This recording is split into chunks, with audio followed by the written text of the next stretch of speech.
তাহলে দিন হচ্ছে কারণ আর রাত হচ্ছে কার্য। সেই ক্ষেত্রে আমরা সাধারণ মানুষ তো। আমরা সাধারণ মানুষ আমরা কিন্তু বিচার করিই নি।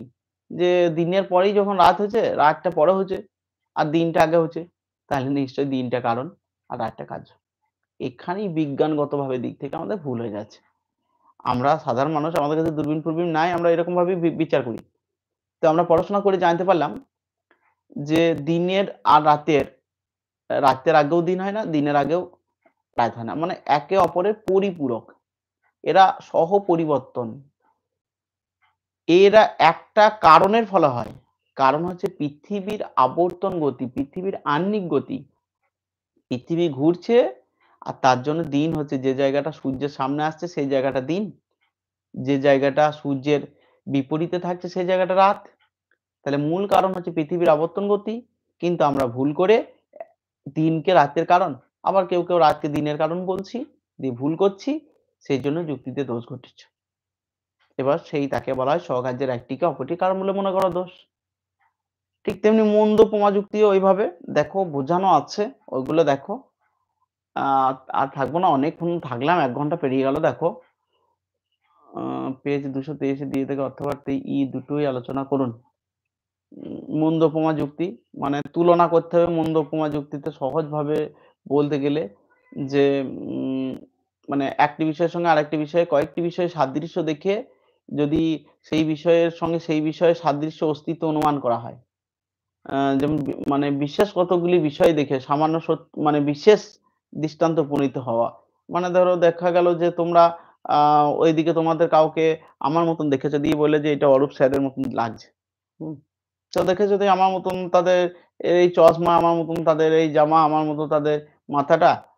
তো তোমরা উপমা তৈরি করলে যে এই স্যারটা অরূপ স্যারের মতো দেখতে।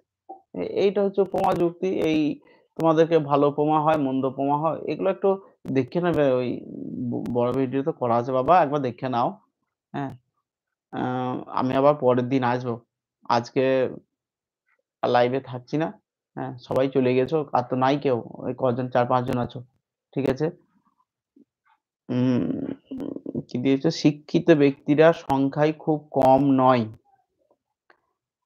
আচ্ছা, কোন শিক্ষিত ব্যক্তিরা খুব সংখ্যায় কম নয়।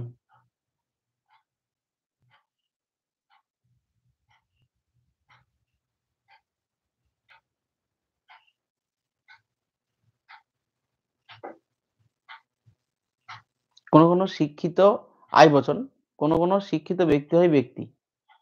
এরকমভাবে করতে হবে। কোন পেজে আছে এটা? কোন শিক্ষিত ব্যক্তি হয় ব্যক্তি। সংস্কৃত সাজেশন ১০০% পড়বে তো? অবশ্যই পড়বে। আবার ভাবার কি আছে? পড়বেই। হুম। শিক্ষিত ব্যক্তিরা সংখ্যায় খুব কম নয়। নয় আছে মানে খুব কমটা থাকলে বহুবচন হয়। নয় আছে বলে আইবচন। এবার শিক্ষিত ব্যক্তি, শিক্ষিত হচ্ছে উদ্দেশ্যপদ আর ব্যক্তিরা হচ্ছে বিধেয় পদ। তাহলে কোন শিক্ষিত ব্যক্তি হয় ব্যক্তি। এরকমই করতে হবে। কোন শিক্ষিত ব্যক্তি নয়, সংখ্যায় খুব কম। হ্যাঁ, এটা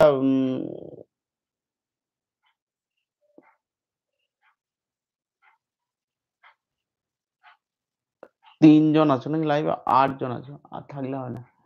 পূর্ণিমাতে চাঁদ ওঠে। এটা কিভাবে লিখব? সকল পূর্ণিমার ক্ষেত্র হয় চাঁদ ওঠার ক্ষেত্র। কঠিন লজিকের একটা ভিডিও চাই যেগুলো আসার সম্ভাবনা খুব পরীক্ষাতে। সব লজিক দেওয়া আছে। দেখবে। কঠিন প্রচুর। স্যার সংস্কৃত সাজেশন থেকে ১০০% পড়বে তো? সংস্কৃত সাজেশন থেকে ১০০% পড়বে। উম লজিকের শর্টের সাজেশনটা করা হয়নি বোধহয়। করে দেব। পড়ে যাবে লাও। চিন্তা নাই। সংস্কৃত ব্যাকরণ একটু মুখস্থ করে নাও। যে সাজেশন গুলো দিয়েছি ওগুলো মুখস্থ করে নাও। ওগুলোর মধ্যেই তো কমন আসবে। ভয় পাওয়ার কিছু নাই। ওগুলো ভালো করে করে নাও। ওগুলো সব চলে আসবে। বেশ ঠিক আছে, ভালো থাকো।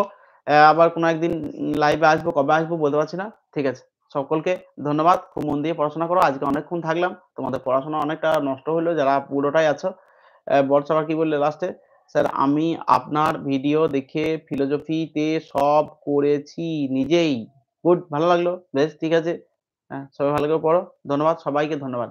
হ্যাঁ, এবার বলো কি করে কাটবো লাইভ? আমি তো জানি না। কাটাও হচ্ছে না। না? বেরোবো কি করে?